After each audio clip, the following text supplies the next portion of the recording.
Hey y'all, it's LaToya Tennille, and it's Sunday, so it's time for the church search. Now today, I visited Divine Life Church at 5270 Riverdale Road, where the pastor is Apostle Tony Wade and Prophetess Felicia Wade.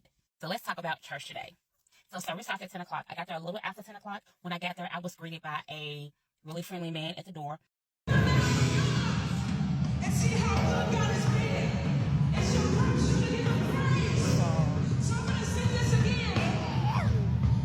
And we're going to He led me to the next door, which was that leads into the sanctuary. Now, at the door, what's interesting was when I got to the door, there was a lady there who was one of the ushers. She was having an emotional moment, but she was still serving. I couldn't just walk in. I stopped. I said, hey, let me give you a hug. And I embraced her and I hugged her. And she was emotional about something. You know, they were my business. I just wanted to be there as a person, as a human. And so then she led me on the inside. Now, what I like about this church, about once I got in, they had a point person to lead me all the way to my seat.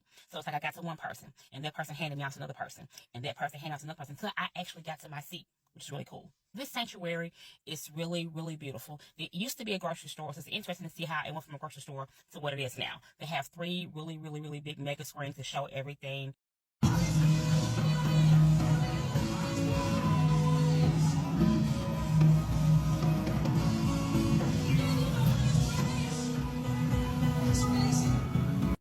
I love how engaging the congregation is. The congregation is so very engaging. Look, I'm gonna tell you something. It makes a difference when you're sitting in service and the people are responding to what's being ministered to them. I ain't never like sitting in the dead church like, what's going on? But they were responding to being ministered to. They have an amazing praise team. The praise team ministered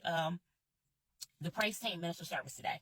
Now, they do something at their church that I'm used to in my old church. It's hug time. It's this part where, hey, they take a moment and everybody goes around and greet everybody and all that type of stuff. Say, hey, how you doing? I thought that was cool. They also acknowledge visitors, where I got this really cool VIP sticker. Y'all see that? Today I was VIP. So today they were celebrating DLI, the Divine Life Institution graduation that you can take if you want to be a minister. And when you get done, you get your license to be a minister. That was really cool. All right, and the pastor preached. Now, he preached from 2 Corinthians chapter 3 and Galatians 5 and 7. Now, I can't tell you what the title of the sermon was, and I'm going to tell you why, but he can preach. Yes, I went to a church today where the pastor was there, and he can preach. So y'all start putting curtains out. We got to understand, it don't matter what the status of your position is now. It's what you finish. See, it's not about the starting point. It's about the finish line. And this man preaches, y'all. I'm going to tell you something. He was all up in the text, and he was relating it to real life, and he was breaking it down. I got notes, but then I was just so into what he was saying. But I'm going to tell y'all some of the nuggets and jewels that he dropped today. So one question that he asked today was, do you need others to validate you? Do you? Because the blessing has already been validated over your life. I'm struggling with it. I'm definitely struggling with that. I was like, because you want to be like, no, I don't. But we live in a time of likes and shares, and those things are important, depending on where you're trying to go. So maybe I need y'all to validate me. Maybe I need y'all to share this. So you can't say, no, I don't. But then you hoping to get followers, right? Okay, let's continue. It's not how you start. It's how you finish. It ain't how you start. Baby, it's how you finish. Don't let nobody hinder your process. Not a soul. Now, this one right here really, really got me, because he was talking about the whole thing with validation and proving yourself. He specifically used Google me to see the truth. You know what? You can Google me. You can Google LaToya Tennille. Like right now, when you start watching this video, I want you to go Google. I'm right. Google LaToya Tennille and see what I'll pop up. Baby, I'm the truth. I'm the truth. But I gotta believe it.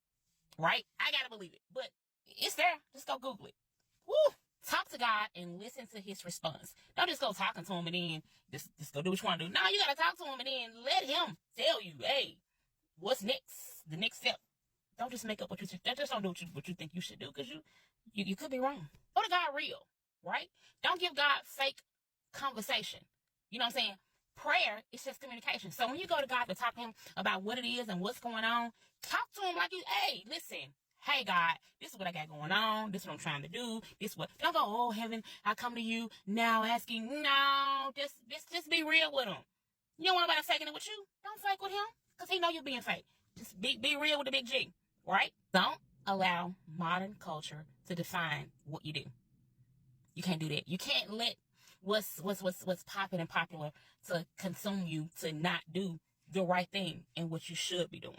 So now I want to talk about why I didn't catch what the title of the sermon is. I want to talk to my parents with babies. At some point, when your child is crying during service, especially while the pastor is preaching, you may need to take them out. I had the unfortunate circumstance of sitting right behind two babies. And today, while the preacher was preaching, both babies were crying. And for some reason, these parents did not want to take their child out. And I understand that you're in service and you want to get the word, but it ain't fair to the rest of us to have to sit and listen to your child cry. I'm sorry. We're in church, right? It's a distraction. So I get the first and you quiet them up. But when the child is doing it over and over and over again, I just think you need to leave. Now, eventually the second child, they kept crying. They took them out. And the other little boy, they finally got him to sleep. But before then, we had to deal with your baby crying during the sermon. I just think that we shouldn't have to do that. I just think that when your child starts crying, if you can't instantly get them to be quiet, take them out. Because again, I missed what the title of the sermon was. And there are probably some other things that I missed because your baby was crying. And I understand that babies cry. I'm a mom. I got two of them.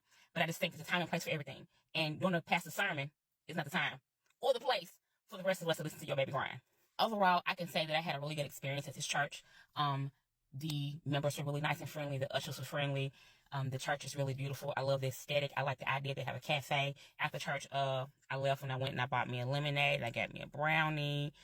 They were telling me that normally they have food out there. I'm like, now I will tell you this. Now, this man believes in the Bible. He preaches from the Bible, right? So there he is. I want to say controversial because I think some of the things he said today were very controversial. And I think that depending on where your stance is, you may have been offended. I don't think he intends to offend. I just think that this is what he believes. Now, the thing about the things that he believes, he has Bible to back him up. He has Bible to say, hey, this is what I think, this is what I believe, and this is what the Bible say about that. So I'll say that instance, I would say this is not for everybody, right? Because he got some really strong views about certain things. Again, I think that he loves everybody. He definitely accepts everybody. He just has a biblical standpoint to certain things and topics that overall the world allows, and he just thinks that it's not okay.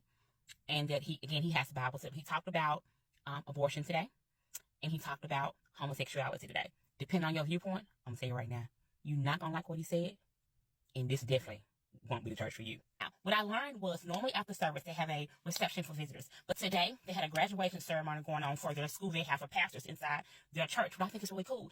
I definitely enjoyed my time at church today. I wouldn't have an issue returning at all. I loved everything that happened. I love how the church looks. I would love to get to know more about the pastor and his first lady. From what I can see, they are they look like wonderful people. They look like nice people. I hate that I couldn't get the visitors reception to really get to know them better. If you are looking for a church home in the East Memphis area, they are located at 5270 Riverdale Road. This has been a church search. Thank you so much for watching. I'm Latoya Tania, and as always, be awesome on purpose. Have a great day.